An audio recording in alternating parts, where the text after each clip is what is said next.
the agenda. Get moved to approve the agenda.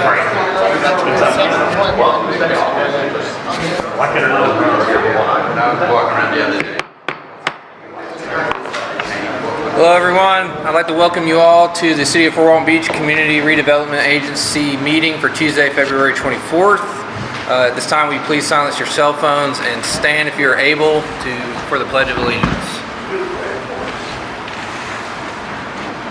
Pledge allegiance to the flag of the United States of America and to the republic for which it stands, one nation, under God, indivisible, with liberty and justice for all. The first item we have is the approval of agenda. I'd like to move 7.1 to after 6.1. We have a lot of people in here for the lighting, so maybe we can bump 7.1 to right after 6.1, so they don't have to sit here for the rest of it if they don't want. You seconded it? A friendly amendment? Yes, I'll second the friendly amendment. All right, so we have a motion to approve the agenda of moving item 7.1 directly after item 6.1. Motion made by Mr. Berry and seconded by Mr. Jeter. Any comments? Let's vote.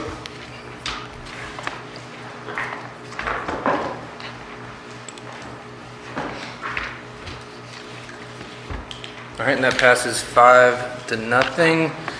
All right, next on the agenda is the approval of the minutes. Move to approve. Second. All right, moved by Mr. Jeter, seconded by Mr. Merrill. Any comments? Yes, sir. All right, please vote.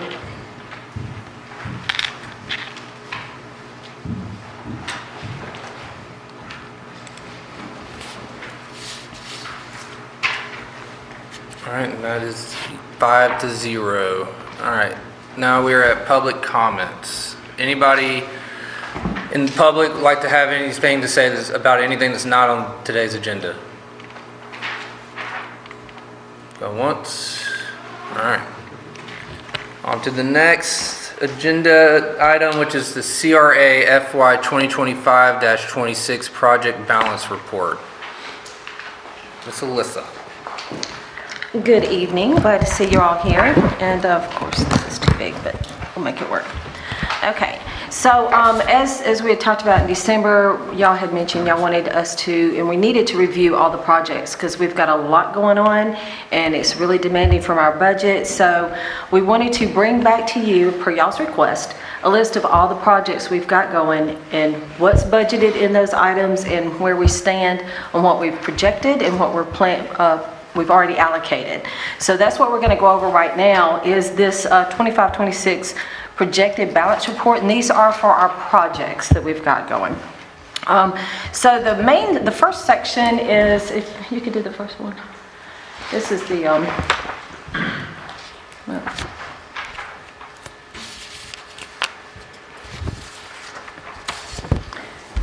yeah, this budget's so good that, you know, there's just, we've got it covered.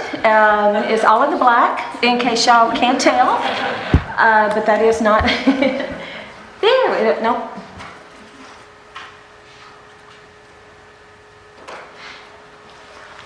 Well, there we go, okay. So unfortunately, you see a lot of red up there. So this is where we had on the budget, when we initially did the budget, a lot of projects have come up after the fact that when we projected the budget. So under professional services, we had a balance of $600,000. A lot of the bulk of that was including streetscape design projects and a lot of design things we were looking at doing. So one of the first ones was Walter Martin Streetscape. We budgeted $150,000 for that. Kimley Horn is already working on that project. We're meeting actually with them Thursday to see about moving forward on getting the design set up to redo Walter Martin Road and get that area nice and looking pretty. And it's because a lot of businesses started to move in there, and we think we really need to work on that street. So we budgeted $150,000 just for the design concept, so they can work through that. So they have The project, the scope of work, cost estimate was going to be about $150,000, but we should be able to review that at the April meeting. I should have a better idea of what Kimley Horn will be charging for that project. Another one of the streetscapes we were looking at that falls under professional services was Miracle Strip Parkway. So, and Jason and I talked about it, and then there's a lot of infrastructure issues on Miracle Strip that we may not even be able to do.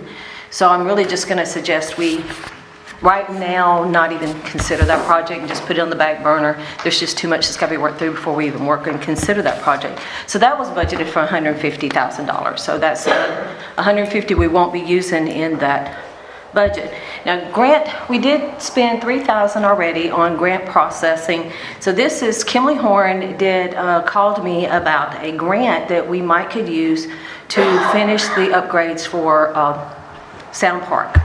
And we paid them $3,000 to process the grant. We should know about that. And it will require us to have $60,000 matching funds if we do get the grant. And Park and Rec will be managing actually the implementation of the projects. CRA is just going to pay for them. So the work must be initiated if we win the grant on July the 21st and ending on June the 30th of 2027. We would need $60,000 for that, and we have a 12-month period to do the project. Parks and Recs has already got a plan, already know what they want to do. We're just waiting right now to see if we even win the project. So $3,000 of that has been spent right now. So you're looking at that, a nice, beautiful total of $597,000 in that item. But obviously we need that for the other projects because it's going to make up for all the red that's down there, most of it. So the next one is our other services. We budgeted $265,000 for that. We've already approved $189,900 on that, and we project another $90,000. The negative balance on this one is under the project expenses for the 2025 and 26 budget that we've already projected to spend. So that other services is already spent, it's already allocated. So we were already starting off on other services as a negative $13,992. And there were some items that we did not project in there. On improvements other than buildings, so we had a projection of $175,000 on that budget. This is where our major projects are coming in, is under this line item. These are improvements we're wanting to do within the CRA that we're not budgeted for, but they would fall under this item. So right now we're budgeted $175,000. We've already approved $379,800. We're projecting another $196,000. Now I will tell you, y'all's paperwork, I corrected that, but that first 3.3.1, I forgot to change those numbers there. So you've got projected $146,103. It's actually $196,103, and which leaves us a total of negative $409,900. So under this one is, one of the first ones is Brook Street lighting. We projected $175,000 for that project. Per y'all, we're looking at putting that on hold.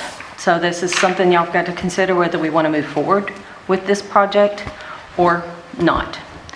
The other unbudgeted projects are the downtown gateway entrance sign, which we've already done. We spent $99,826.39. It was not funded, but it was expensed out of this account. The other projects are in the works, but not funded. Vandergrift Park Gateway entrance, we limited that at $99,999 to keep it under the $100,000 threshold. I will be covering that a little bit. The bid is coming in. I think we're looking at the bid March 3rd to see what is coming in on that. So that's one project. We've already got the bid out. We should be doing a bid opening in a week, next week. The other project was the fire hydrant painting patriotic project. I estimated that and keep it under $10,000. That's $9,999. That one's just estimated. They did the call to artist out today, so it's something that can be pulled back if y'all decide to do that.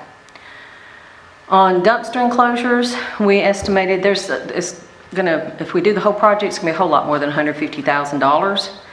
But that's just what we have allocated for this year. I will be covering, if y'all want to continue with this project, I will be giving you some more information in detail on those. The Vandergrift Park lighting, that's another one that we talked about funding.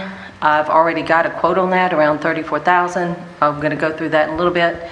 But if that's a project y'all want to continue, that's not budgeted. Utility box wraps, we put $20,000 in there. I'll discuss that. That's one I'm not even sure we're going to be able to do per Florida Power and Lights codes. And then the Presidio power line relocation, we'll be talking about that right after this one. We've gotten a quote in of how much that's going to cost. As you can tell, it's $146,103. So the total for these three projects, are $575,927.39, which will result in just this line item, a negative balance of $497,036.39. So that is the main bulk of our issue. Now, if y'all want me to pause and we discuss this right now, or you want me to continue through and then we discuss the whole thing, y'all let me know. Yeah, I would pause and maybe try to prioritize like what we have already just on this one section, the improvement other than buildings. If they, I'll open it up to the board, but if there's anything that you see that we can all agree on to go ahead and just get rid of, kind of open up some of that space, because that's a lot in the negatives.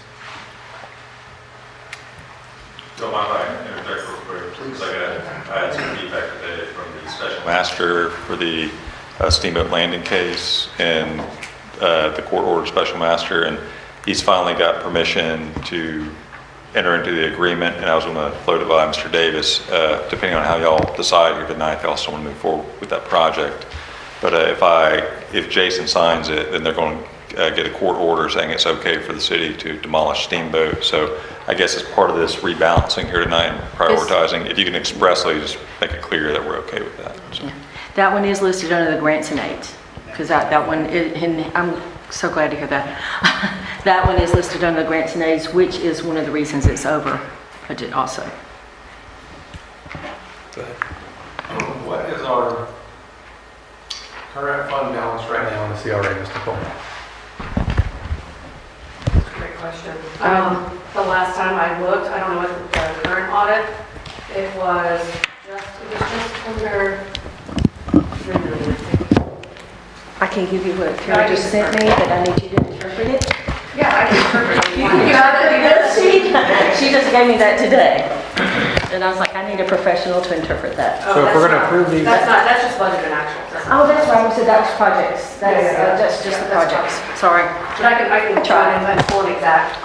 So the weird thing is so there's an internal and external reporting of fund balances for CRA.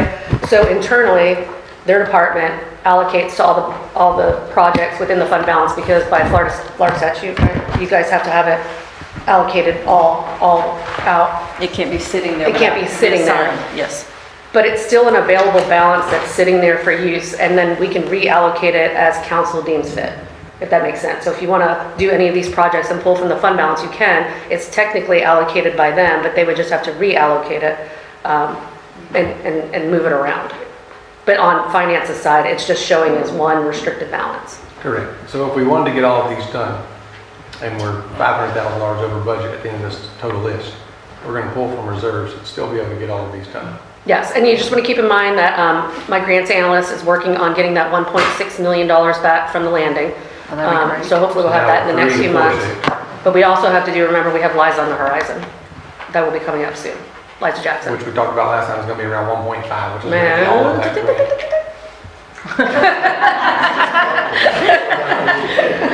Is that technical? Yeah. That's a technical term. Pull the Lowlands out because we're waiting on Army Corps, but that could be 10 days or 10 years. Right there. And we got $1 million from the county, correct? But we'll have to front and then they'll reimburse us. But it's still the same million floating back around, so 2.5, we get $1 million of it back, so that's Right. I just want to follow along and not be scared and not be able to do any of these projects. Yeah, We don't have the money. this is scary, We have but the money. like the balance that she's talking about, we've got there, it had to be allocated to something, and it is officially allocated to the landing because of all the extra expenses we had coming in, and we have that money sitting there saying this is funds for the landing. It's not just sitting there, but can it be transferred out of that budget? Yes, 100%. It's just that we have it allocated for the landing expenses coming up. Got it. Are you talking about pulling the money from, you, Mr. Jeter, pulling the money from what we have set aside for the landing to fund some of these? That's what we would have to do if we want to fund all of these projects, yes. I don't know about the reallocation within their budget if they want to move it around. That's kind of on the departmental level. But if we want to go over, above and beyond what council approved for October 1, yes, we would have to pull for that. And some of these can actually be delayed for next year's budget. Sorry, go ahead. No, it's fine. The steamboat project, if we're gonna move forward on that, I'd like to get that done before hurricane season. So, just don't Then have- that one is allocated in grants and aids, but that one's why it's over. It's because of the steamboat project. Well, we haven't spent everything in professional services. Going back to that, I mean, can we reallocate? Is there stuff that we can move around and go back up to? Yeah. I mean, I think we just need to prioritize, move some things. I mean, we can pull a little bit. If we pull money that's set aside for the landing, then that has to be replaced down the road, right? So it's not that it's there, it's just that it would be. Well, that's what I wanted y'all to notice, that if you see the bottom line, we've got the 597,000 up there, but if you take out all the other that's over, we're actually, and I hate to say only, but we're only under 111,000 if we want to fund all of these projects. We wouldn't need to pull all that from, we would need to pull $962.29. And that's what you're asking us for guidance on what to fund, what not. If y'all want to, Right. and some of these can be delayed, some of these can be canceled. If we funded everything on this list and pulled from reserves, can we get all these projects done? I've already got a lot of them already, scope of work's done, and they're in the process, and we're already working on those. So they're ready to go. They're in the process of moving forward. Now, I can tell you, as I go through and do the updates on the projects, as we move past this, then I can tell you which ones that are really kind of waiting, but really, all of them are ready to go. There is on grants and aids, I was going to touch that a little bit. We've got only about 20,000 left for just your basic grants that I do. I was planning on just not accepting any more applications the rest of this year for any facade grants that come up, and use that 20,000 to help fund these other projects. Because that's something that I've got sitting there that has not been allocated because I don't have grants to fill them. But there's some money that we can move over. Some of you wouldn't get all these done before October 1 anyway, right? Not all of them, we have in the process. So October 1, you'd there's recharge. It would be a carryover. So, Yeah. I mean, And we'd have a new CRA Correct. and account Yeah. balance from next year, so I- I don't want to slow any of them down because we're gonna have the money. I think you can move forward comfortably, and then we get the money back from your grant. May I ask a And question, Mr. recharge Burns? October 1. Mr. Burns, can I ask you a question? Just on some of these items, because some of them are over 100, do they have to come back to a regular council meeting? But if they approve them here, can we move forward with those? You'd have to vote on the council meeting. I mean, They still have to come back, the ones that are over 100? Yeah. Yeah, and I do want to, and Tim helped remind me of this, and I do want to reemphasize this. Under the professional services, we've spent 3,000. We've got 150,000 set aside for the Walter Martin streetscape. But the other in there, there's really nothing else in there that we have to, that I would want to expense and use. Because the main things under the professional services is the grant, because if we get it, that's 60,000 we've got to put. So that would be another 60,000.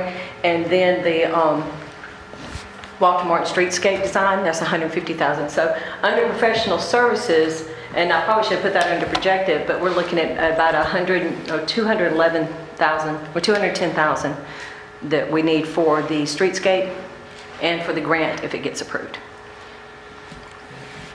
There's a couple projects on there too that I know, like you said, the dumpster enclosures wouldn't cover all the dumpsters, so that real number could be higher as we pursued them.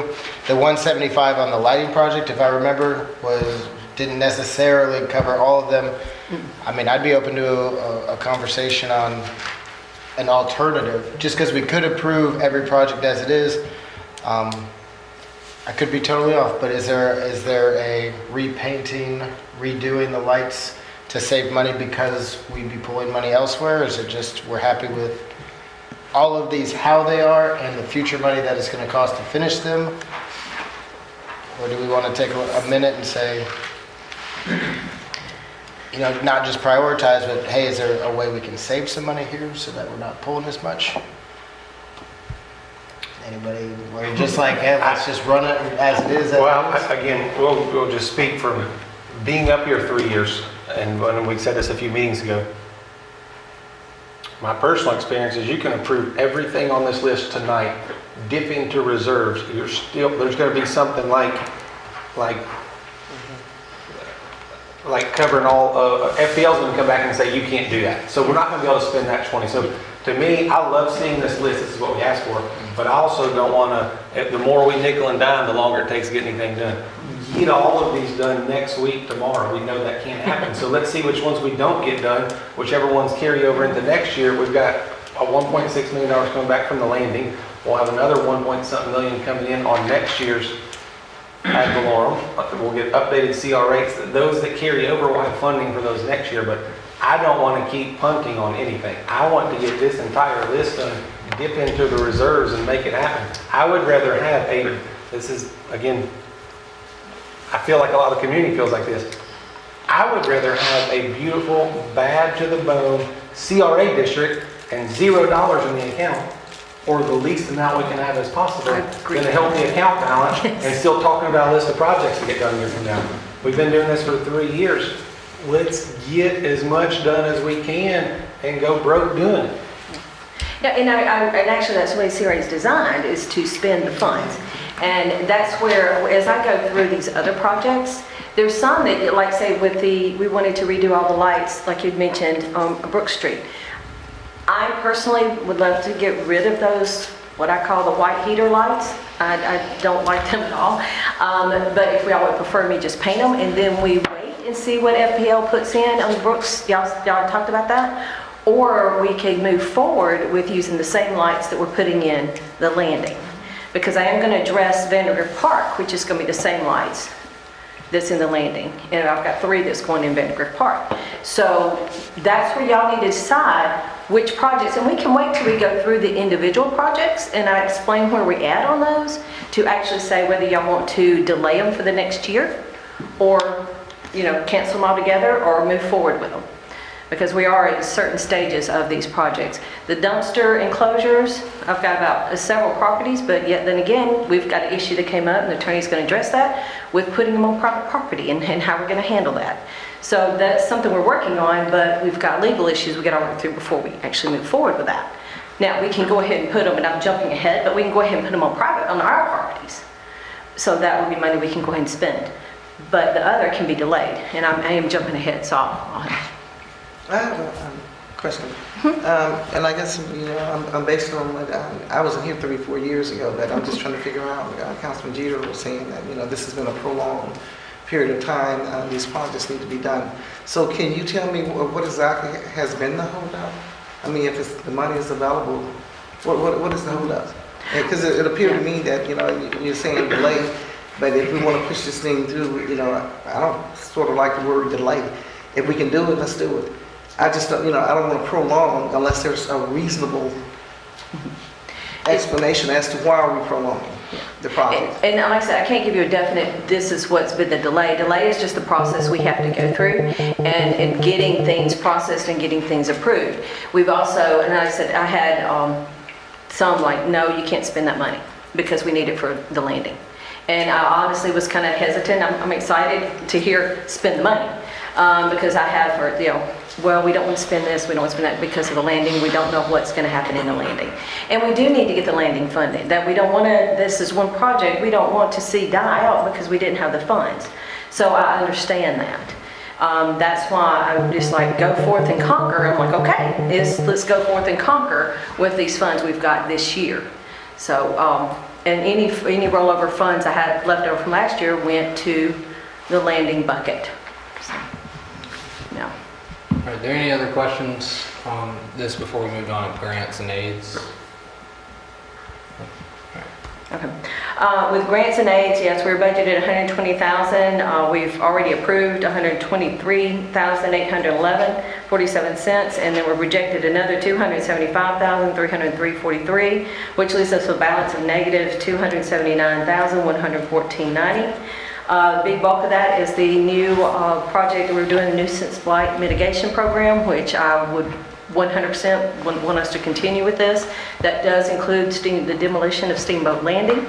We've, and I will cover the other projects we've got going, but I do believe that out of most of these projects that the nuisance abatement and building demolition is one of our biggest and most effective project we can do to help get the CRA cleaned up and get it ready for progress. So that's where a lot of that is coming from. Is the new program, the blight mitigation. Like I said, CRA grant program has a balance of 25,000. We've got, that's with the pending of applications of 20,000, so we've got actually only 5,000 left. No, it has a balance of 20,000, pending applications for 5,000, so we're looking at about 20,000 left in the CRA grant program. Not a whole lot of money, but I can quit accepting grants and use that money toward the other projects. This is not this is just a standard CRA program that we have going. I'd love to focus most of my money on the grants and aids on cleaning up blighted properties such as Steamboat Landing and these other areas that need cleaning. Okay, on improvements of the buildings, these are our CIP projects. These are the bigger items. We have budgeted $225,000. Approval has been $199,435. We're projected another $40,565 with a balance of negative 15. This, the CRA wayfinding signage program is under this, and that's $75,000. The bids have been received and are being considered. And actually, we're going to go through this process a little later too about what's going on with the wayfinding and where we stand on that. If y'all want to move forward with the wayfinding, y'all had expressed possibly canceling that. This is a project that can be delayed till next year. The reason I pulled it out this year is because it's in the CRA strategic plan specifically, and we paid for a assigned design guidelines, and I thought we paid for the guidelines. It's in the plan. We need to implement it. Is it something that can wait to next year's budget? Most definitely. But we can review that in a little bit. Chester Pruitt Park, those are the septet upgrades. It's $165,000. In all actuality, I don't know what happened. I did put it in the budget, but it did not show up when everything was finalized. So that's project we got. That's a new lighting when I did the septet analysis in Chester Pruitt, and that's the lighting that's desperately needed over there. That's the bathroom improvements. All the improvements in Chester Pruitt Park, we set aside $165,000. We may not use all of that. We're getting good quotes on the lighting because it's possible, and David might could put in some more input. Instead of replacing all the poles, we can possibly just replace the globes, the light, and they save some money on the bathrooms. So it's possible we won't use all 65,000, but I want that there, 165. I want it there in case they need it, because I definitely think that part needs to be finalized and complete. CRA district upgrades, these are just, this also incurred expenditures from Chester Pruitt Park, and that was the stage. We fixed the stage, and we've done some other expenses out of Chester Pruitt. That leaves a balance of $40,565. With additional septet upgrades on other city facilities. Do we have to upgrade city facilities with septet lighting? No, that can wait. No, but that's up to y'all.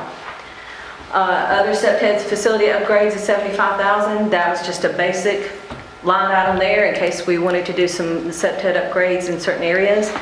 And that's another $75,000 sitting there. So the total for these projects is $240,000, which will result in negative balance of $15,000. But like I said, we've got the $75,000 for septet facility upgrades that we could say no. And the district upgrades, we can just, whatever balance is in that one, and not allocated, move that and remove that. So that this area has a little bit of room. So the total budget for all categories is 1.385 million. What we've approved is 894,975.86 cents. We're projecting another 601,986.43 cents, which will leave us a balance of 111,962.29. I can say we could probably move things around and bring that balance down to zero. I think we've got room to do that if y'all want to do that tonight. We can look over the projects as we move forward from this, and then y'all can say, okay, that project take out, that project limit, that's up to y'all. That's where we stand on this particular line item and or agenda item. So I'm just going to ask y'all's guidance to prioritize these. Y'all can either do it now, or we can wait till we go through the other projects and do it at that point. I say we wait till we go through the projects and see what the actual costs and what gets kicked out anyway. We may take care of that 100 going forward on our own. And I honestly think as I move forward with the other agenda items, y'all might actually do that. Yeah, let's do that. Okay. That sounds good. All right, thank you. So now we're moving on to item 7.1. Is guidance on relocating power lines at 132 Miracle Strip Parkway Southwest, adjacent to Presidio. And that is, has been previously discussed. They have come here and they've given great information on how these power lines have affected their property values and being able to sell their properties. It's understandable. We can relocate the power lines underground. That is part of a CRA project. The CRA can pay for it. Y'all can decide if y'all want to expense this out of the CRA. In January, we discussed the Presidio HOA representatives provided the scope of work in the invoice from SGC 22 Holdings LLC that was provided by Florida Power and Light. The amount for relocating these power lines is $146,103, and that's for making them underground power lines. So the funding for this amount is a project that's not currently allocated in this year's budget, which would have to be approved in reallocated funds, and that is on the other, that's on the big one we talked about a while ago, improvements other than buildings. This would be a project that would fall under that. So if y'all want to move forward with this one, that is an amount of money we would need to remember that's going to be taken out of that area, out of that budget. Go ahead, Mr. Jeter. So that is the total cost on the quote from FPO. That's the quote, and the invoice we received was that amount. Is anybody else helping us pay any of that, or that's 100% on the CRA pay? That's 100% on the CRA. No offers have been made to help pay for those funds. I mean, that's one I would look at. There's multiple parties involved. The CRA is, we just saw that report, but the CRA has some money, but I think everybody needs to have some skin in the game. Have we gone back to any of them or any of them here tonight to? That would be up to the HOA. I just got the amount and up to y'all, whether y'all want to ask them to pay some of the funds. I just wanted to give y'all the information of the invoice that was provided, how much it account, and how much it was, and it would come out of the CRA budget. It's up to y'all, whether y'all want to approach them and ask them if they're willing to help with this expense. But we haven't done that yet. We have not done Can we that yet. officially do that tonight? I mean, only because I do want to see it get done, but it's on a private property affecting private property owners. We certainly want to help, but I know if I was a property owner next to that and I had to put a little bit of skin in the game to accomplish something, I would. So I just... And I will add this in, so when we do a nuisance abatement grant, so if we treat it as like a nuisance abatement, now it's way above the threshold for a nuisance abatement grant. The nuisance abatement grant is a 75-25 split, where we pay 75, they pay 25. But this is nuts, it's way above the threshold for the grant. So I'm just using that as an example of what y'all could consider, but it's up to y'all, and I will let them speak for them. Yeah. Council, thanks for having us. I'm Kevin Locke with the Presidio, and I'm currently sitting on the board for a number of time, I hope. But anyways, part of the concern is it was an expedited permit. We were sending emails to the city. The people that were in place then are no longer here now. When you walk in to the third floor units, you're looking at concrete and power lines. As with the CRA money for the steamboat landing, that's also private property with a developer behind it. That's blighted 100% behind that project as well. We are, with the CRC and having to do everything for the state of Florida on that condo, we've spent $2.5 million so far on doing everything that the state of Florida says we have to do on the condo. Yes, we did have quite a bit of reserves in to cover that. Hopefully the developer would jump in and be a part of this. I can't speak for the owners and I can't speak for the board. However, I agree with skin in the game a little bit, but I would really like to see if we could utilize this the same way you're going to utilize Steamboat Landing. Okay? If we had known that that expedited permit was there, we would have been here in force again. But there was no notice after several emails from our past board president about the expedited. Because it would have been just as simple back then to put them underground and been a third of this price or less. So anything you can do would be wonderful. Go ahead, Mr. G. I certainly understand the expedited development order. We've got some other expedited development orders that we wish we would have known ahead of time as well. But as far as still the power line being there, obviously it's 100% legal. The development order was approved. So no one had, even if the current owner said, we're not going to put it underground, we wouldn't even be at this point. At least the current owners have said, we're willing to work and put this underground. FPL gave us a price, but we haven't gone to the current owner, which it would be more beneficial for them to have it underground and back to Presidio. So maybe if we went to both of them with the 75-25 split of this, and both of them split the 25, so now you're talking about 12.5%, $19,000 a piece on both of them. But that would certainly help us going forward on some projects. But we haven't even done that yet. So this is one like we just talked about. We all want to see this get done, but I think we need to go to the property owner and to the people who want to see it removed the most and see if we can come up with any type of funding so that we all have some skin in the game. Punt this to the next meeting, and I'd love to see it get approved somehow at the next meeting. Would that be? I'll follow y'all's instructions, that we can reach out to the property owner. Does that make sense to you guys? I was thinking right along those lines. I mean, I'd love to see the property owner. They're going to get an upgrade. It'd be nice if they got it. They could have it at a huge discount. It'd be nice if they were willing to put something in as well.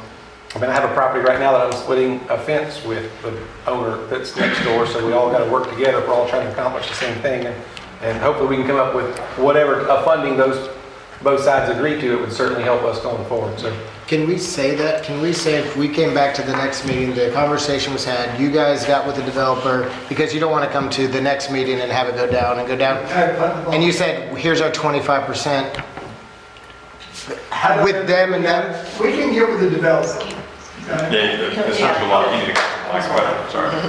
Yes, we will certainly reach out to the developer, if you will help reach out to the developer, and we can explain your process, and then we can go back to the board and we can look in reserve accounts and see what we can do with that, and by all means, I agree with skin in the game, I'm good with that. I'd like to put it out there because I know sometimes it helps close the deal. Are we talking about, we would do some sort of 75-25 when you guys, that way we can put it back in the ball in your court and say, when that 25% agreement comes into play, the CRA can move forward on this project. Do we need a motion for that? Like, I'd like to be, that way that gets done. And then all we gotta do is get with you. All you gotta do is give me the 25%. If y'all want to approve that and say the CRA will cover 75% of this invoice, as long as they come back with the other 25% from them, with the developer or anything, that's up to y'all. And we can leave it in their court and they can come up with the 25%. So moved to approve a 75-25 split with relocating the power lines at 132 Miracle Strip Parkway. Second. All right, we have a motion made by Mr. Jeter, seconded by Mr. Berry. Any comments from council? Yeah, and this is not to put all 25 on you guys. I think the developer knows underground utilities are worth a lot more for their project too, so I think there's a happy medium with And y'all. I think there's been dialogue with him. I think we can all work together and see this get approved and eyesore going away, so let's do it. We'll get in touch. Okay, We'll and we all talk. want to come together. Yeah. That'd be good. All right, Okay, all right. Would anyone else from the public like to speak on this before we vote? No? All right, council, please vote.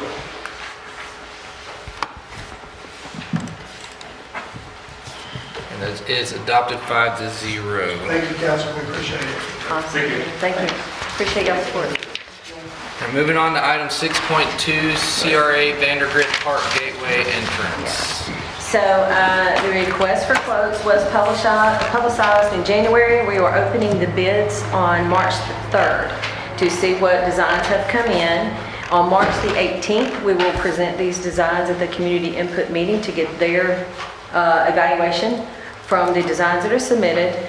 And I'll get them to, they'll do a scoring to judge the designs, and then I will present those to also the city staff team to determine the viability and functionability of the design, because we want to make sure that what they picked out, then our team can say, yes, that can go there. Now, the team's not going to be installing it, but I still want them to review, especially with regarding the electricity and the infrastructure and putting it there. So as soon as we get an idea of at least top 3 from the committee, it depends on how many are submitted, then I will take them to the city staff, let them tell me what obstacles might be involved per sign. Because one may be, oh, that's nothing, that's going to be easy to put up. Another one may have lighting in it, and that's going to involve more work. So we're going to have to evaluate how each sign can be put in and what to do with them. Then when the city establishes, then I will bring back to y'all the designs that were chosen and what the staff has said on the implementation, putting the signs in there. I have a question on that. Yes. So you say you pick 3 and you take it to staff and you bring us back 1. Are you going to go back to them and say, I need 2 more? Or, No, or what I will do is the top, I don't know how many is going to be submitted. We haven't opened the bids yet. There could only be 2 submitted. I don't know. From what I understand, we've had a good bit of submissions. So I will know more when we open the bid next week. So what I would prefer to do is bring y'all 3 designs, top designs, and say this design was preferred by the community, and this is what the staff said about that design. This design came in second. This is what the staff said that was. So my preference is to bring you 3 designs in the order the community wanted, but also with the staff saying what would be input. Because the design they choose may be more difficult to install, but still viable. And so that's where I would like for y'all to decide, well, we like this one, even though it might be a little bit more difficult to install. It's the sign company's going to be the one to install it. We just may have to tear up some pavers, but they're going to be the ones to replace them. So all the installation is on the sign companies.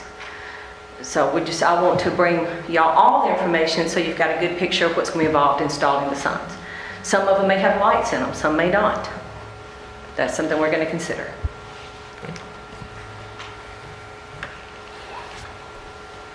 Is there any questions from council? Any other questions from council on this item? Anybody from the public have any questions about this? All right, moving on to item...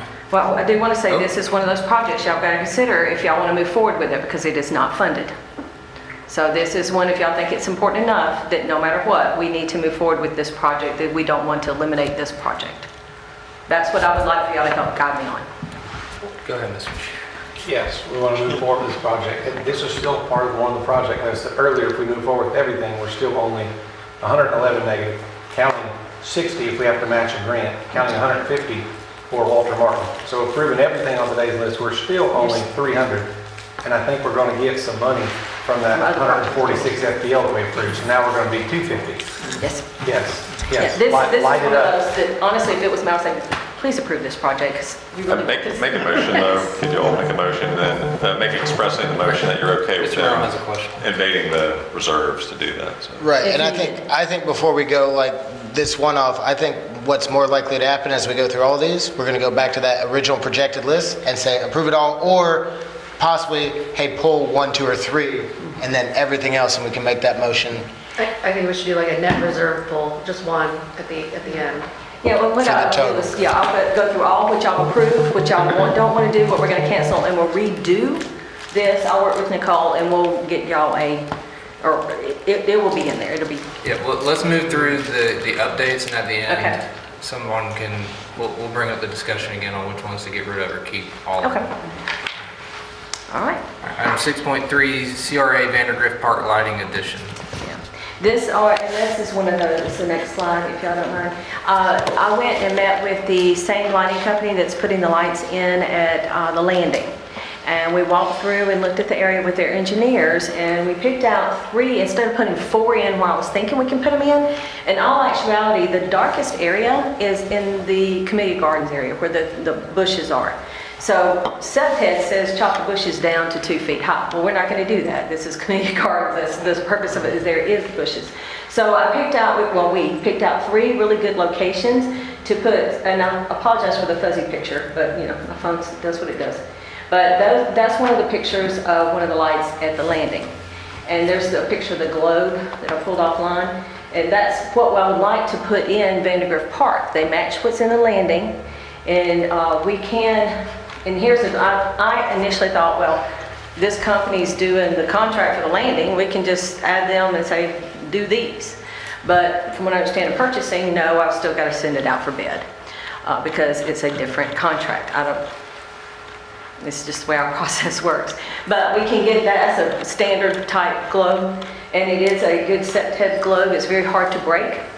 And I would like to put 3 in there instead of 4.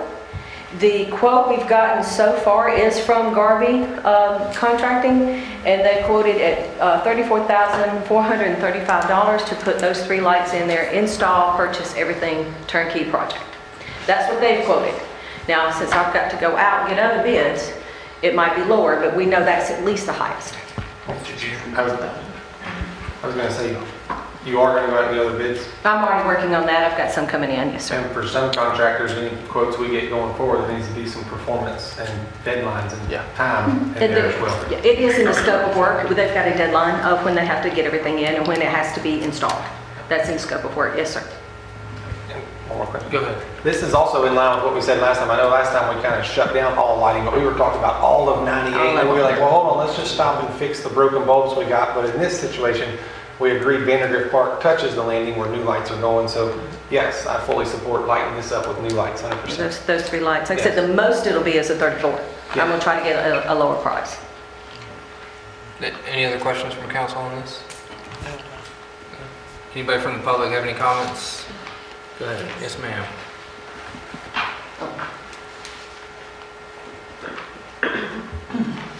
Candace Tanner, 187 Brook Street. I'm a little disappointed about the garden because this is a historic garden.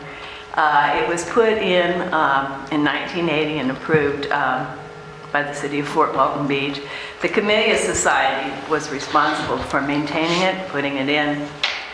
And it seems as though it's just not being treated as though it's important. The city has let us down on it, honestly. It has not been maintained over the last few years. And I'm just disappointed that it's not cared about. We have people in the community who said that their parents put it in. They would like to do some ongoing maintenance on it. We're told we can't do that.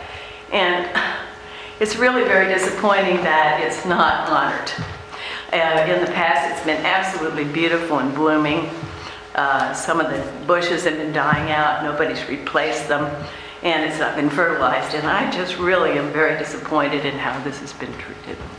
So, thank you. Appreciate it. If you could reconsider doing anything with that beautiful camellia garden. And the other point is, we're the camellia city. Thank you. Thank you, Mr. Tanner. Mr. Merrill? Something on that, because we've talked, Ms. Tanner, and I don't want to put the city's feet to the fire, but I mean, we do beach cleanups. I've been a part of beach cleanups. I mean, there's all sorts of things. We have this downtown community, and I know there's been things with insurance. Is there no way that we could put together a volunteer group, even if it costs something, for insurance to insure it, and I would like to fund it so that they could maintain, there's certain things in the CRA district that I think we would benefit hugely from. If I'm wrong, if it's a huge liability, if it's not, I'm willing to, be wrong, but why can't we take advantage of this? Is this something, that's a park, we're planting bushes, can we not use some money from the tree fund? Is that, I know that's locked up. This is me not knowing, putting some out there, is there any possibility? Yes to all of that. And Okay. I've already told Ms. Candace that that's the plan. We have an Arbor Day thing coming up. Looking at that, I don't mind the volunteers, but I don't want to put it all on volunteers because that's what happens. This is why we're in the position we're in. So I'd rather put it on the contract that David has, and then I can hold them people accountable. But people want to volunteer in that regard, I don't have a problem with it. They probably have to sign some hold harmless along those lines if they want to do it like as a I think it should be an as a official. fixed thing. Yeah. All good with that. But yeah, it's the, still navigating when I want to spend that tree money, depending on how the, right? I'm not being funny with it. We had another accident today that I have to pay for. Yeah. So those are the things that we're trying to strategically go about, but yeah. It just popped in my head because I figured it might have to be spent on trees. Yeah, nope, and David's working on a Small pretty trees? cool Arbor Day type jam Okay. too, so yeah, Awesome. all in progress. If you need me on that, to head up anything with that volunteer group, I volunteer. So let me know as that develops. I nominate. Well, I'm there every day. I'm 2 streets away every day. I live right there. I work down there, so I'd be happy to go through and be like, have at it, clean up, and kind of keep an eye on It should definitely be shinier. All right. All right. And that's why, I mean, I want to make it safer, and that's why I want to put those lights there, because right behind those bushes is very dark. Somebody could be hiding behind those bushes. It's not an ideal area. Of course, we want to take down the bushes, but we do want to light it up and make it pretty, but I don't want just standard lights. I would like to have the lights that's in the landing. Perfect. So, All right. okay. Next on the agenda is item 6.4, consideration for CRA dumpster enclosure projects. This, I know we've talked about it, and y'all said do all of them in the CRA district, and you wanted me to come back with some actual locations. We are working on, I've been talking to the Gibson property. They've got 3 on their property, and she's yeah, let's do it. And that's great. However, here's the subject that comes up. We've been talking to the attorney about that. If we put, let's say, especially on the Gibson property, we might spend around $60,000 putting dumpster enclosures on their property. Well, what happens if she leases that property and the people that lease it or buy it, and they don't want the dumpsters? Now, they have to have dumpsters, but they may want something else, so they want to get rid of our dumpsters. Who owns that enclosure? What happens with that enclosure? We put that kind of money on private property, we need to determine what happens to those kits. Do we just relocate them to another place? So that's one of the considerations, and I will let our attorney, we've been discussing it, he's got some solutions. And so when I was discussing it with staff, because they obviously want a written agreement in place with property owners that say if you're not to destroy this kit, if you want to have it removed, notify the city within X amount of years. Obviously, if it's sitting there for 10 years, it's getting older at that point in time, maybe they wouldn't have to. That would be another consideration in the standard contract. But one thing I mentioned to them that even if we had a written agreement with the property owner saying you have to have it on your property for 5 years, if it gets destroyed due to your own actions or you remove it for any reason, then you owe the city X amount of dollars, because these things do cost between $15,000 to $25,000 a piece. And so if let's say the city goes and puts a $25,000 enclosure on someone's property, and then 2 years later they just remove it and don't tell the city about it, then the city would want to be able to have the right to some legal recourse. And really the strongest thing you can do is to double as a lien the written agreement. And one thing I've recommended to them is just kind of treat like those facade grant liens that everyone's familiar with, where year one, if it's a $25,000 dumpster enclosure, then if it gets destroyed or removed year one without them notifying the city to come out and remove it, then they would owe the city back $20,000. And then once you get to year 6, they wouldn't owe the city anything. And so that was my recommendation to staff. I know they're concerned, and this is where the give and take comes with property owners. They said there's a lot of property owners. They mentioned the Gibsons. I know y'all negotiated with them before and seen they're very stern negotiators. They'll probably refuse a lien, I would imagine. I can't guarantee that, but they typically in the past have been kind of wary of that. So there's going to be property owners that probably will say, well, I don't want to agree to a lien. But I told staff, I'm like, well, if we take the approach, some property owners have liens, some don't. Everyone's going to say we don't want a lien. So you have to basically say, we would like some direction from the board to say, we want these secured by lien because they're worth $15,000 to $25,000. The lien would be treated similar to the facade grant lien. And so that was kind of the thought we had. We just wanted direction. I mean, if y'all are fine not doing a lien, then we like express authorization for that. But it's my strong recommendation you don't do that. Go ahead, Mr. Two questions here. You say we have some properties where we could currently put one of these on our Oh, not our own property. property right now to do that. So, Yeah, we've got property, the city, very few, the city owns, that we can go ahead and do. That- so let's that's say not we an go on and do the 1, 2, 3 that we can do because we like them and want them that much, while we're simultaneously going to some of those property owners and saying, look at this one that's already done. How bad do you want it? They can now see it, touch it, feel it, and maybe they'll take that lien option. If they don't, you also, to me, I would look at that too and go, of course, I'm going to say this and someone's going to steal on the first day, but that, you can't really, I get it's a kit and I get it's expensive and yes, it can be damaged, but if someone went through all the time and work to get a BTR and open a business, they're probably going to invest more than the cost of that dumpster in opening that business. I don't see them in the first year. It's going to cost you thousands of dollars to cut, move, and rebuild that thing somewhere else. So I don't see it. Are we worried about theft, or are we just worried about damage, or what would it be the biggest thing that we'd be? The main thing, the main concern I have is we put, and here's the scenario, we put a dumpster enclosure on a private property. And they decide they sell that property and the people there decide they don't want this enclosure.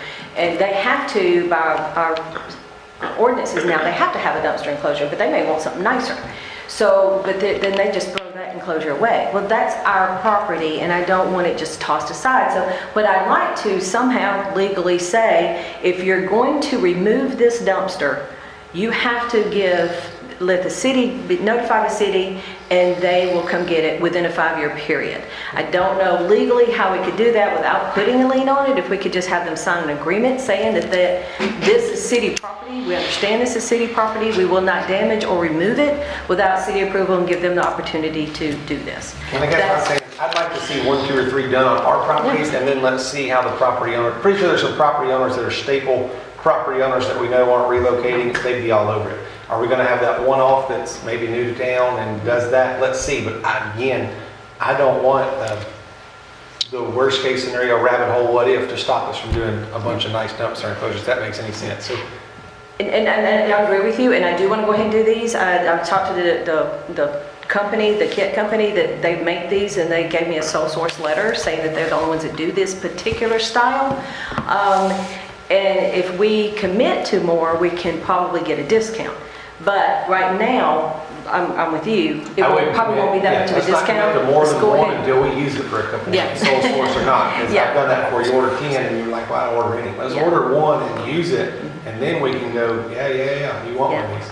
Well, How about, can I make a suggestion, maybe require the lien, but then tell them if they don't want the lien, then y'all have to approve.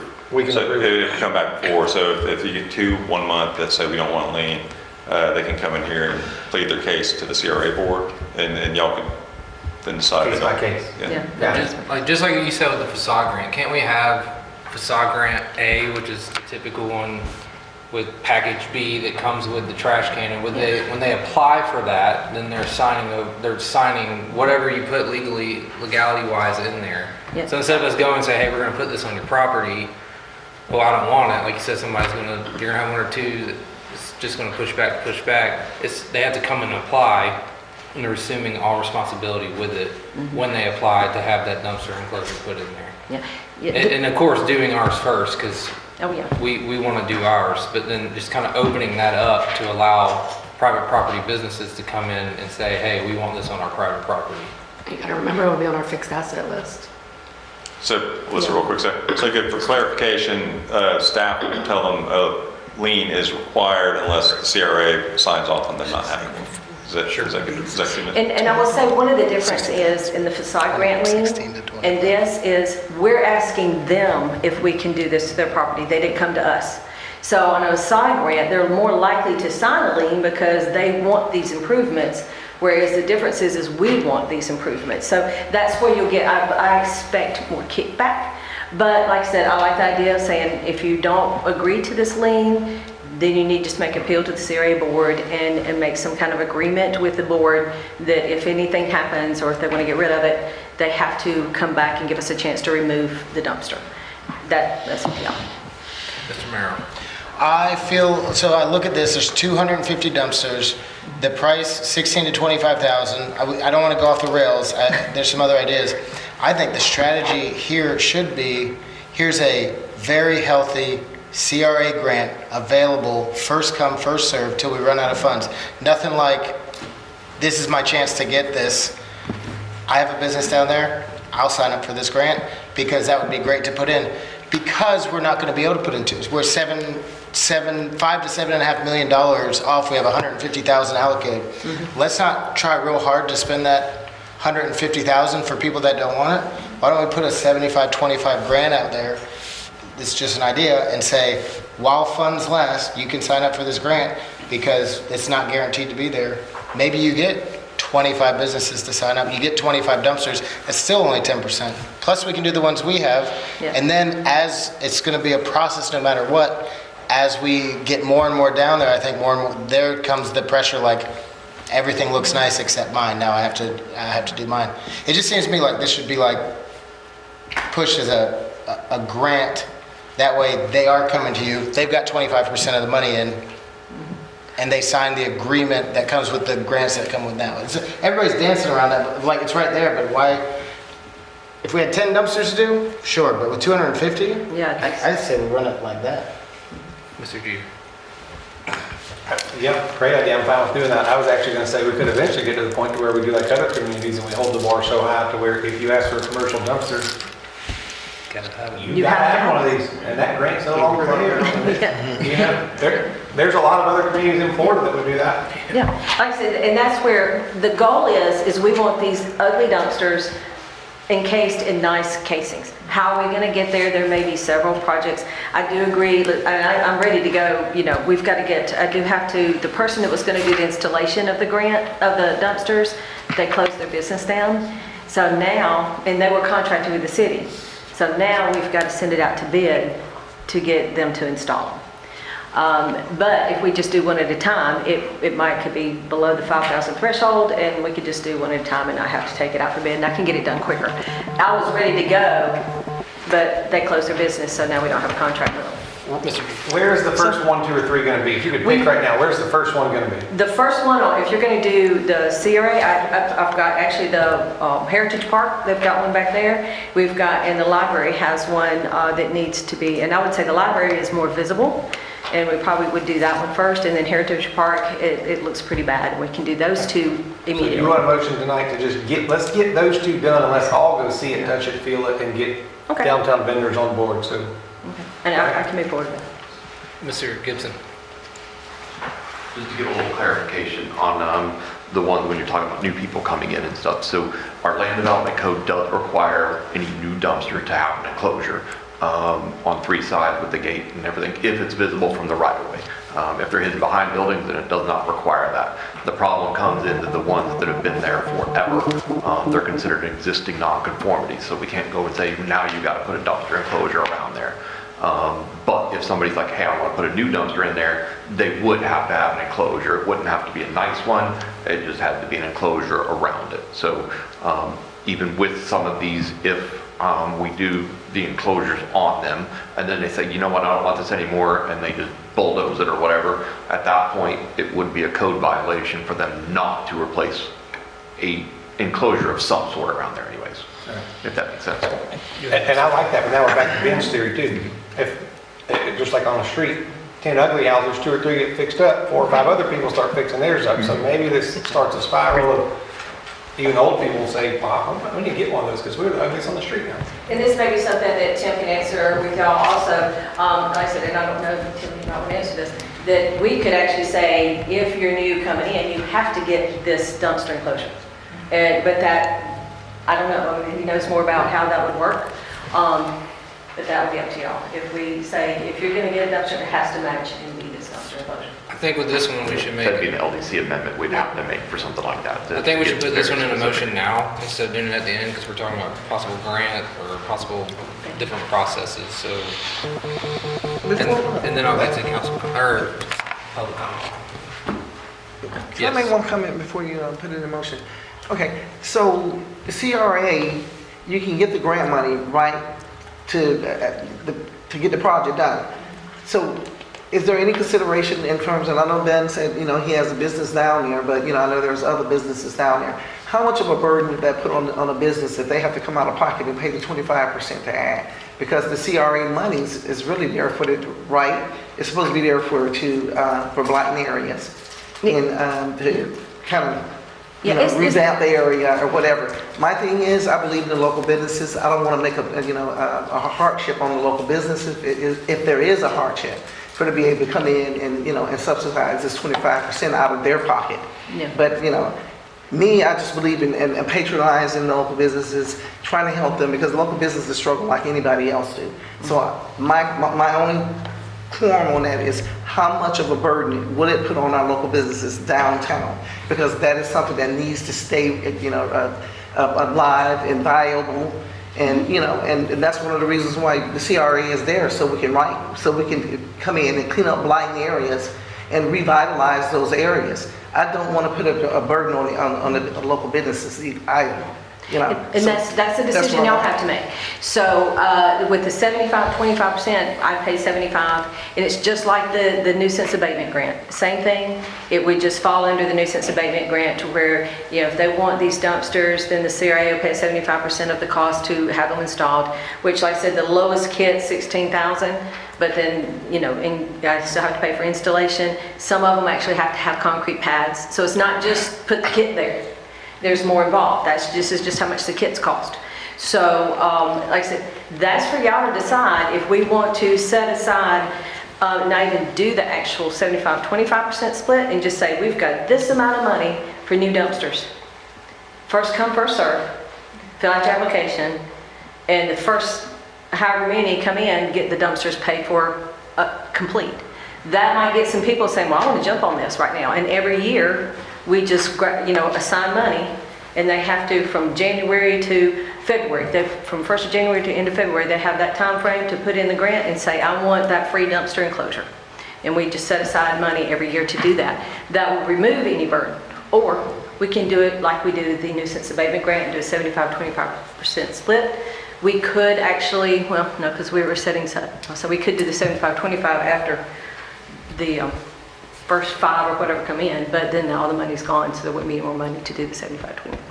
That's what I need y'all to decide. We could start now and say we've got 5 dumpster enclosures we're going to do, free of charge. They have to sign off saying that's city property. We can do the agreement. And they have to come here and sign off saying it's city property. They will not do anything, and they agree that it is city property. If they want it removed, they have to give us a chance to remove it. Go ahead, Mr. Jeter. And a second ago, you said we don't even have a contractor to put them in right now, right? I've got to get a contractor because when he closed his business and we had a contract with him and his company, so they're not available. I've got to get a contractor to install it. Are we ready to make a motion? Go ahead, Mr. Jeter. I make a motion to put in up to 3 on city properties. Okay. Let's find a contractor, let's find a kit that works so we can all see it, touch it, feel it, and then from there, we can make the rules based on when we have all the facts and costs in front of us. Let's Okay. put 3 in on our properties, and how soon do you think, I can call let's them. let's see if we get a second, and if that goes forward, then I'll have a question. All right, motion made by Mr. Jeter, seconded by Mr. Merrill. Are there any other comments from? How soon do you think you could have 3 of these put in?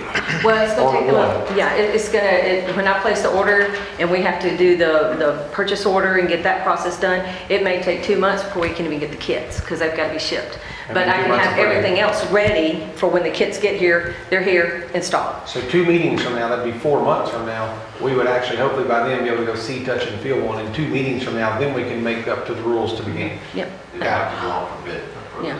installation, and that could take a little bit of time. Unless, like, it could, it's according to how we want to do it. So we're at 6 months, so we'll make the rules whenever we get the dumpster, that we can see, touch, and feel. All right. Well, Lord willing, in 6 months, we'll have the city property dumpsters enclosed and ready to go and a price on how much all the other's going to cost, and we'll have an idea. Then we'll know the rules to make after we've Yes. done it all done.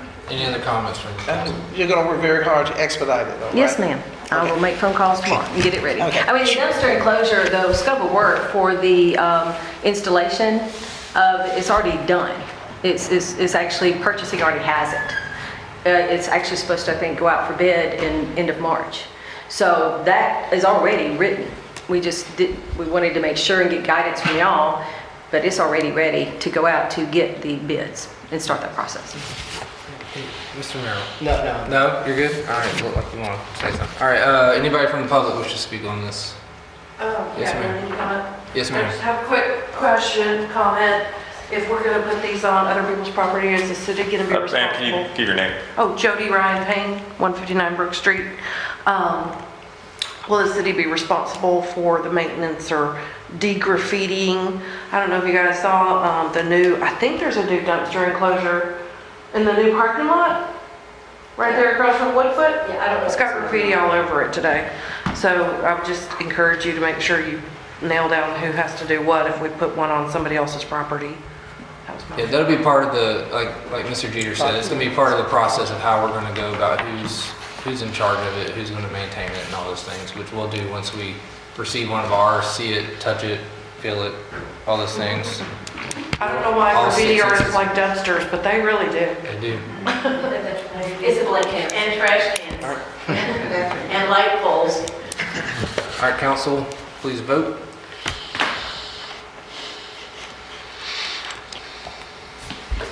That does pass 5-0.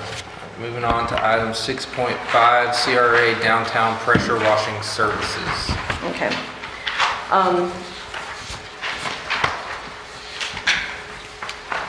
Oh, okay, sorry, I skipped over one. So the biannual pressure washing scope work is in process and expected to go out to bid end of March. It's ready, it's in purchasing, they have it. We had to work through some issues, and I actually have had to write up exactly this location, this spot, and what we're gonna have to do is it's a pre-bidding, we're gonna have to do a pre-bid meeting to actually give them pictures and show this, make sure they clearly understand what spots. And so I've mapped out everything in the actual locations. I didn't want to just say downtown. There's just so many areas we've got to do. So all that is in the process, and they've got the scope of work, and that is expected to go out for bid in end of March for the biannual and annual pressure washing. And this is already funded in the CRA budget. Any questions from the board on that? No? Anybody from the public wish to speak on that? Yes, Ms. Tanner. Yes. I believe there was a pressure washing about 2 or 3 months ago, and it really was not effective at all. So what we have is a problem with the lamp light posts down there. If you've been down there, you know that a lot of them are white, but they've got black splotches on them where people have painted black. There's stickers all over them. It just needs to be cleaned up, and whether that's a repainting, I don't care if we get new lampposts or not. That's okay with me. It's just we need to clean them up. And we're going to have the landing. It's going to be beautiful and spotless and new, and this just looks really bad down there.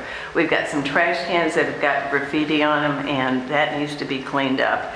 It's just that it doesn't look maintained downtown. And for example, and I know we got construction going on, but the pedestrian crossing at the landing is barely visible once again. It needs to be restriped. So there's just a whole lot of small things.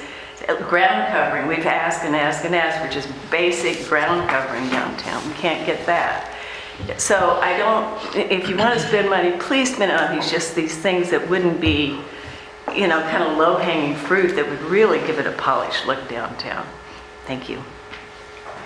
I would like to point out too, Ms. Tanner, the CRA is a lot bigger than just the downtown, so the restriping and all those other things have to happen everywhere.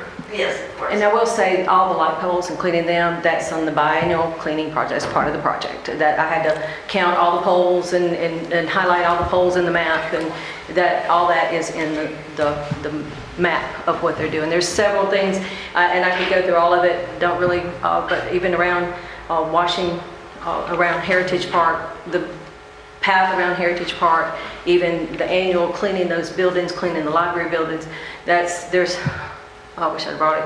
There's like 37 items that is in the design or in the scope of work that they have to address. So it took a while to get all those specific locations put together for the scope of work, for it to go out. And that's in the process. And the lights are included. Okay. Any other questions? No? All right, that moves us to item 6.6. I'm gonna hand this over, I'm supposed to hand it over to Mr. Jeter. I'm gonna hand it over to Mr. Merrill. Will you handle this for me, please? I have a conflict, I'll be abstaining vote. I will ask that we, or that you guys vote on this before moving, because voting on it as a whole part of the end is gonna make it complicated for me to abstain. So I think we have to wait for Mr. Jeter to come back down to quorum. Okay. So maybe All right, we'll skip cover that the one next for now. item, come back. And then I'll leave that one. You want to go to 6.7? Yeah, we'll move on to item 6.7 for now. CRA program update for Yeah. nuisance blight mitigation. Yeah. This is, the same thing we've talked about. We've already done some properties, and it's great response. We're currently working, the scope of work out is for 230, 232, and 240. We've already got the hold harmless agreement from the property owners. Scope of work is out to request for landscaping services, is to all the landscapers we have that are vendors here, to request quotes to clean this property. The property is on, I had to go to, it's on a waterway, what's that called? The waterway, the wastewater, sorry. Protected area, water area. Wetlands, thank you, sorry, I couldn't get it out. But anyway, it's butting up against the wetlands, so protection has to be there, and we've got to do certain things. So I had to check with the wetlands guidelines to see what all had to be done to put that in the scope of work to make it clear what needed to be done in that property. So the scope of work is, the stuff has been sent out to all the vendors that are registered with the city that do landscaping or clearing. And we're just waiting for quotes to come back on that to get that property done. Initially, we were wanting to do a big scope of work to cover all nuisance abatements and building demolitions, but with the Steamboat Landing and with the property clearance, there's just two different entities. It was just too much. So we decided to, I met with purchasing, they said it'd be better for us to just separate this one out. And then when we're ready for Steamboat, do that one and do them individually instead of one blanket scope of work for it, because everything's going to be different on this. You said you're waiting for quotes for that? No, that's out waiting on quotes to come in. So we don't know how much it's going to be? No idea. Okay. It just says request for funding. I don't... Well, and I think I put it in there, sorry, I don't have it with me. Did I put it on here?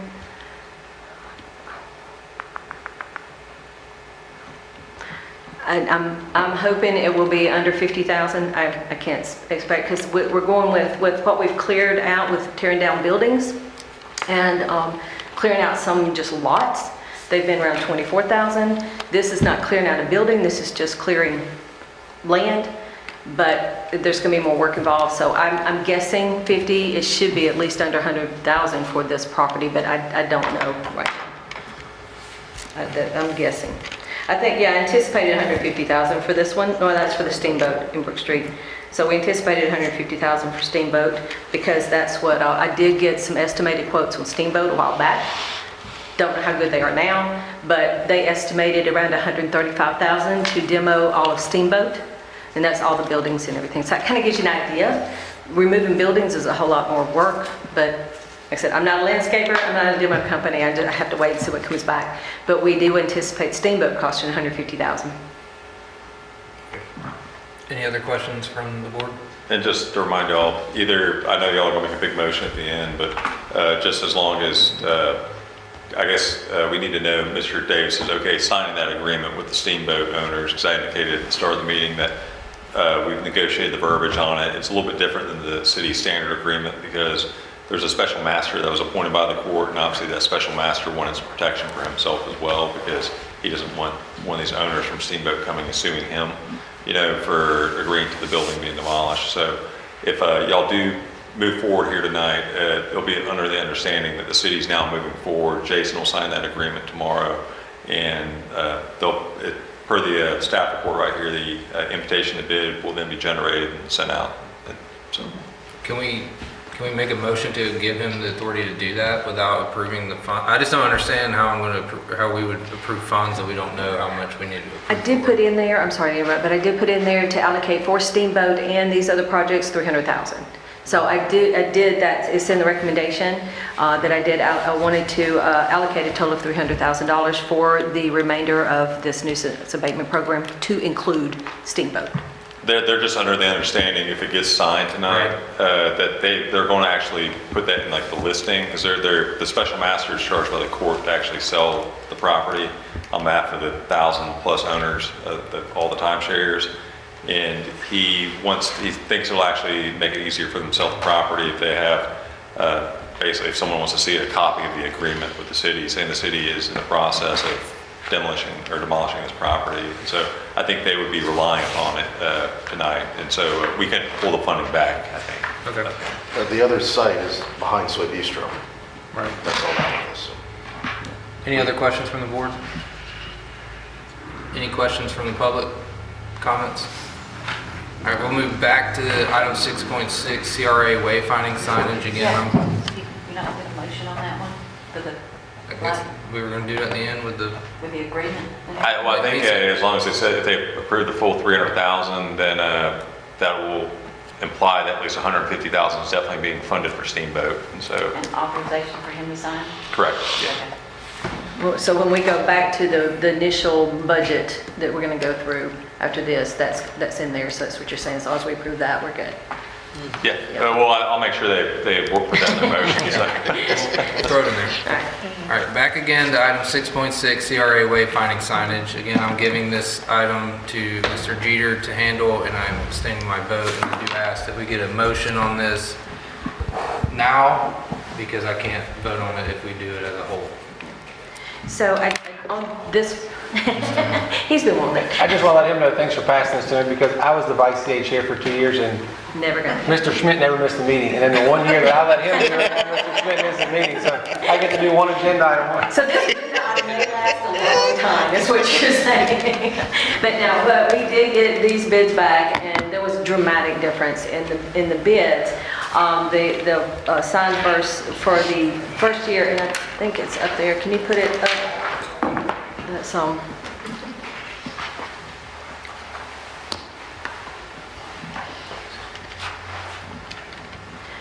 So the bids, what the bids we did, we asked them, okay, for just the wayfinding directional signs for year one, what's going to be your price?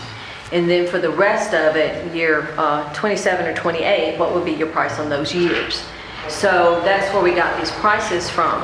The signs verse that they had the lowest bid, and it was dramatically lower than everybody else. That is a manufacturing company out of Texas, and they actually manufacture the signs. So they're the ones that was the lowest bid on all those. Now, I will say that initially when we did the scope of work for these, we were looking at having them be installed by the sign company and including that in the bid. But Public Works said, just get them ordered, we'll sign them, or we'll install them. So the breakaway base foundation is part of the installation process, so that was taken out of, so the breakaway foundation is not in this bid, that's part of the installation. But we're not going to be able to, Public Works is not going to be able to install these as they had anticipated. One, we thought it was going to be done in the winter, but also they're overloaded, and per Mr. Davis, everything we want to do is turnkey and not pull from the other departments so they can do what their normal jobs are. So we're going to have to, if we move forward with this project, we are going to have to move forward also with getting out a bid process for the installation of these. So the numbers you see there, the lowest one, if all three are completed in 2028, is $63,509. That's just manufacturing the signs. That's not installation. They will be breakaway, but that's part of the installation process. Yeah, I don't dig on that. I'd rather turnkey, because the installer's gonna point at the manufacturer saying, you jacked this up, and the manufacturer's gonna point at the installer saying, you jacked it up. Nothing good comes from that. We could redo the bidding and revise it and send it back out to them and say, include installation. And that would change a lot of these. So instead of getting, and I agree, instead of getting somebody else to sign it, to install it, let the responsibility be on the sign company to install them. So we could send this back out and revise it to include installation. I totally agree. You want the same company to do both to limit the liability. I don't want to send anything back out. I think we either, and we'll see what the the board has any questions, but again, we've been talking about these signs for too long. They were black and blue and orange years ago, and now our new colors are navy blue and teal. So we're either going to use Google and Waze, or we're going to put these signs up, would be what I would suggest. Anybody have any questions? And y'all had mentioned Or- not even doing this project. I'll save my comments till the end since I'm going to run it. Anybody have any questions? No, I mean, if we were, this one, we're either gonna make a motion to go out for bid. I've got this written down as one, I've got a couple written down that could be pulled for now. It's just the way, and I know this is, and I know that all the work that's done, and that's, makes me not want to remove it. Well, But it's- that can't be the one reason, and if we were way under budget and we could do it all, but I feel like I'm trying to pull some, so instead of making a motion for this to go out to bid, I would be down to wait till the end, and maybe we agree this one comes out, if we remember it, and we don't agree on that, we can make a motion for it to go back out to bid. This is a project that could be delayed for later. It was just in the strategic plan, and we paid for design guidelines. It's not something that has to be done. It can wait till we do have more money in the budget. That's for y'all to decide, and I just need y'all to let me know.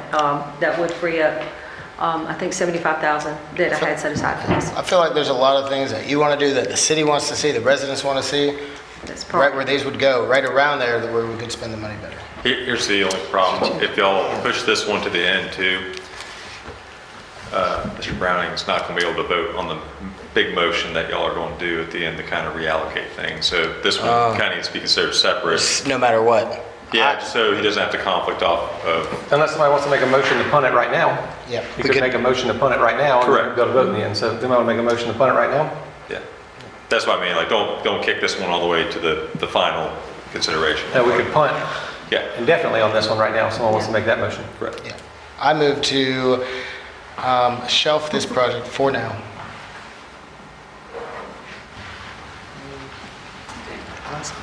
Like a second. We got a second. I can't. So we got a motion by Mr. Merrill to postpone this indefinitely. We got a second from Mr. Berry. Anyone else have any comments? Anyone from the public have any questions or comments? Board, please vote.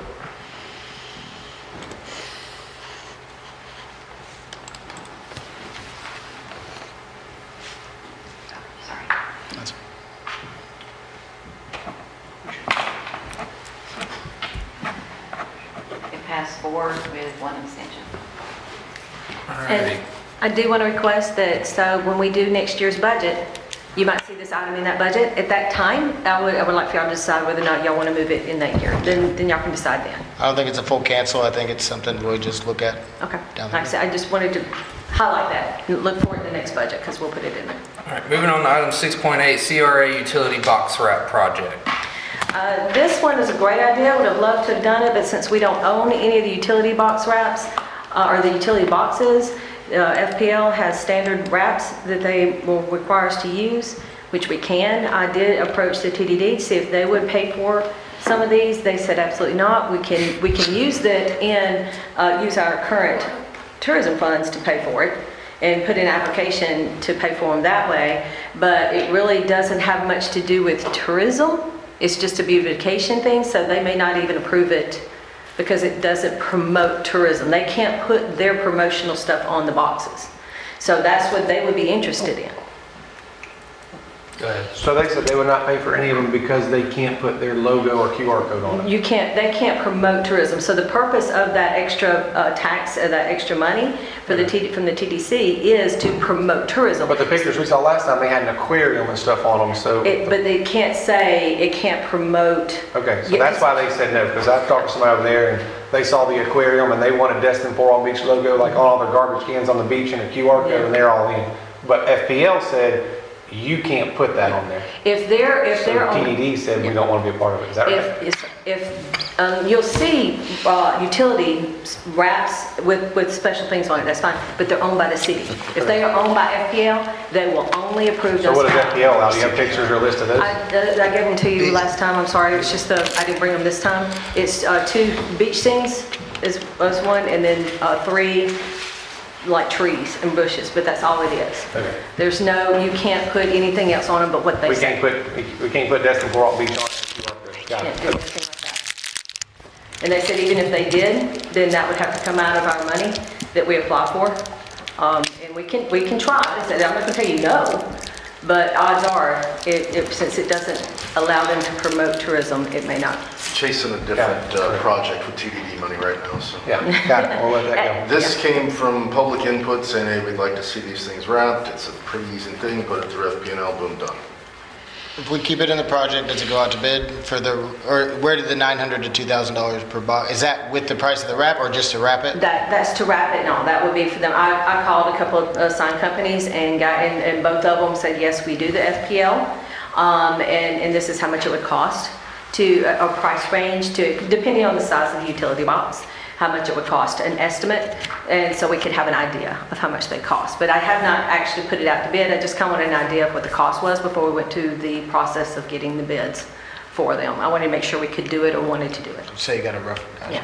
Like each sign company is licensed through FP&L to wrap these boxes. Gotcha. And they only can wrap them with, like she said, those 5 different designs. You can't Gotcha. alter from it, you can't do anything, you lose your license.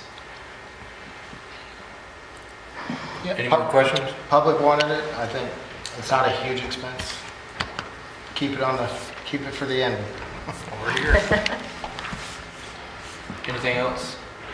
Does public wish to speak on this? All right. So I just wanted it, so if we keep it to the end, you want us to try to put it on the TDC funds or just CRA pay for the wraps? CRA. CRA. CRA. That answered my question. Okay. All right, I think, So now we're here, I'm assuming now we need to make that big, well, we've got, Let me ask, 8. do we have a Well, running yeah, total? yeah. Did anybody keep a running total of anything that we took out so far? yes. What do we, We voted on the CRA dumpster enclosure project, the 6.4. What do we go for 3 or 1 on that? But that was already done. I mean, he's talking about what are we going to include in this motion, or what are we not? So the only thing that we've pulled out so far is the wayfinding signs and 25% of the Presidio. Presidio. And the consideration, there's a separate vote already for the consideration for the dumpster enclosures. Yeah. So that doesn't So need that to be one, included. that one's good. Nick, can you put I hope that answers your question. it does, but we don't, still don't have a number to deduct back from, but. Yeah.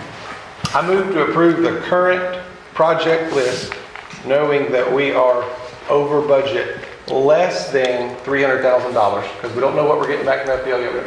Less than $300,000 over budget, and allowing Steamboat Landing to be bulldozed, and City Manager Jason Davis signed the agreement to eliminate that blight using previous bids. Okay, so what 300,000 you talking about remove?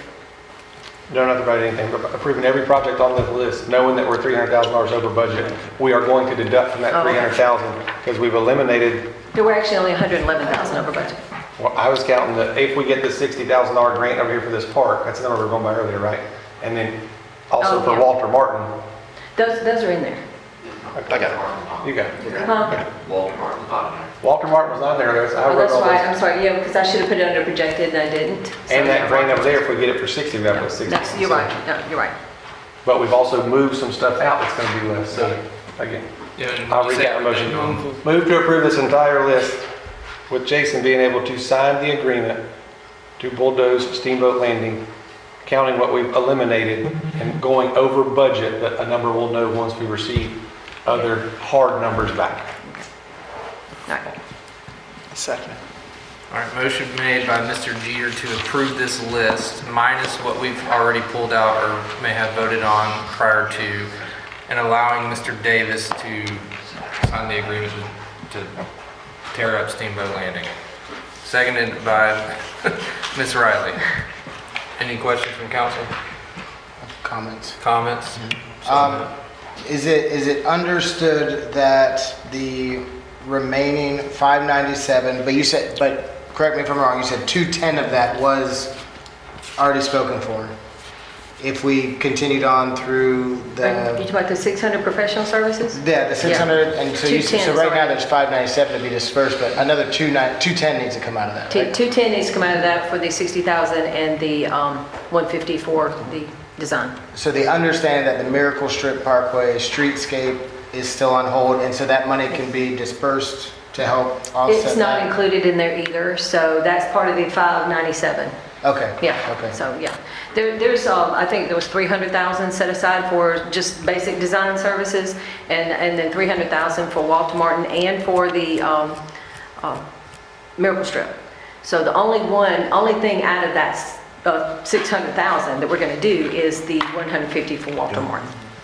And then we're gonna use the other 60,000 for the, if we get the grant. Is the library project accounted for in here anywhere? The Gibson property? Where's I've that? talked to, and I've talked to her today, or yesterday, on the ride home. There's still some issues, a lot of issues we gotta work through, so, and I can get with you on what she said. They're still going back and forth on whether they wanna do pavers, if they wanna do anything at all. It's still, so there's not a definite. She sent me some pictures of some alternative, covers, but that, like I said, that was, actually I got the pictures today, so that's something we're gonna have to discuss if we wanna move forward through that. Any other comments from council? Just one more, sorry. Okay. No worries about it. I would, is there any interest in pulling or shelving the Brook Street lighting project for now as well? And my thoughts on that are, it's going to be more than that. We talked about, we don't know what FPL is gonna put in. I also understand that maybe we're pursuing it so we can move it along because it does take time. But I'd hate to get to a certain point with that and say, well, hold up, we need to go back and look at that. That one's gonna be a big one. So that's the only other one that I said we might pull back and wait. But I'm just putting it out there. I think there's gonna be enough of these projects that pull back and wait on their own. It's not gonna matter. That's kind of what, I don't wanna slow it down. So with the Brook Street lighting, it's the only thing that was listed on there that we budgeted for under that line item was 175,000. So it's listed as that's what we budgeted for Brook Street lighting. Right. So that money that we budgeted for Brook Street lighting would go to the things we did not budget for in that project, in that line item. So if we don't do Brook Street, it was there, 175,000 was set aside just to do that project. If we're not gonna do that, then that money can be used for the other projects. Gotcha. Well, I know it's a process, and I know like we'd have to come through and approve the lights that come probably, so that's fine. I'm good with it how it is. Any other comment? Do we want to remove the Brook Street? I think or it's- just leave it? They were fine keeping it. Okay. I tossed it out. Anybody from the public wish to speak on this? All right, council, please vote.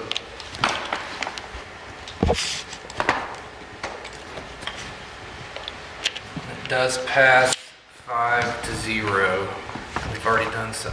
All right, that brings us to item 8, additional CRA updates.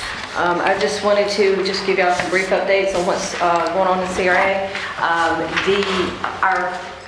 The Growth Management Community Development Customer Service representative, she went to the CRA 101 class last week and passed, so she's got basic foundations of CRA 101, so she is helping me out on some projects and some things. So we sent her there so she could have a good basic understanding of CRA 101, of how the CRA works. The beach balls at the Gulfview Park are being repainted.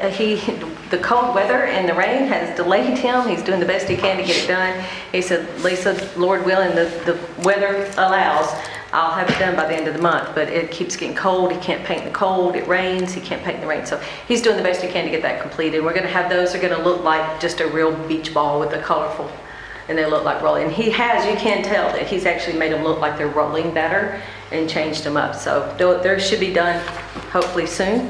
Excuse me, which park is that?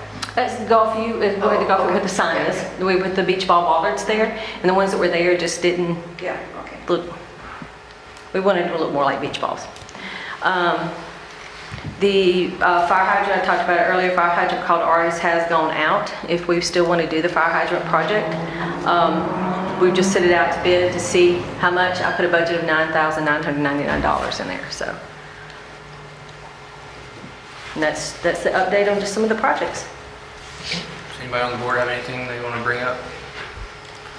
I'd like to ask for the next meeting, since we just have this whole list that we just went through, possibly on the CRA updates, maybe have some updates with some of these that we just all approved. That would be great to kind of see, and then hopefully see a new list of other projects. Yeah. Well, like I said, any more projects are not allocated for, so that's the Oh, purpose that's of great. this, is y'all is prioritizing these projects, because we can't bring in new projects because we don't have funds for them. Most of these weren't allocated either. Yeah, I know, but I say if y'all want new projects on top of these, then, I'm gonna focus on these, is what I'm saying. If y'all want new, let me know. Yeah. But, I'm not gonna voluntarily bring in more projects. Awesome. No, that's a great point. So we don't have to go over all these details, but it still would be nice to have these. I'm sure they're on a spreadsheet somewhere. This one's out to bid, this one's starting this date. Estimated completion date by all of these have now been approved. Would be great. And my goal is to do that at every single meeting, is to have y'all a definite spreadsheet that shows the projects, where they're at, how much is spent, and how much is left and needs to be spent. And then the first ever ribbon cutting for a dumpster enclosure. Yes, yes. And maybe, and two, I don't know if we can, but they've all been voted on, so, I mean, if we could throw it, instead of even going through each one, if we can do a consent agenda, maybe an update, I don't know if that makes any sense, but just so it's in the backup, so we can just see it, and we're not sitting here for hours going over all this stuff, might be beneficial. All right, with no further business, the meeting is adjourned. Should let you do it.